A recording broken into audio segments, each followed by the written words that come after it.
একটা যুগের অবসান হলো। 2026 বিশ্বকাপের রাউন্ড অফ 32-এ পর্তুগালের কাছে 2-1 গোলে হেরে বিদায় নিল ক্রোয়েশিয়া। আর সেই সাথে 40 বছর বয়সে নিজের শেষ বিশ্বকাপ ম্যাচটি খেলে ফেললেন লুকা মডরিচ। ম্যাচ শেষে রিয়াল মাদ্রিদের প্রাক্তন সতীর্থ ক্রিশ্চিয়ানো রোনালদোর সেই আবেগঘন কোলাকুলি যেন পুরো ফুটবল বিশ্বের চোখ ভিজিয়ে দিয়েছে।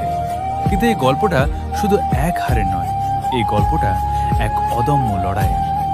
6 বছর বয়সে যে ছেলেটি যুদ্ধের নির্মমতায় নিজের দাদাকে হারিয়ে শরণার্থী শিবিরে আশ্রয় নিয়েছিল, হোটেলের পার্কিং লটে বোমার শব্দকে বুড়ো আঙুল দেখিয়ে ফুটবলকে সঙ্গী করেছিল, সেই একদিন মেসি রোনালদোর একচ্ছত্র রাজত্ব ভেঙে জিতে নিয়েছিল মর্যাদাপূর্ণ ব্যালন ডিওর।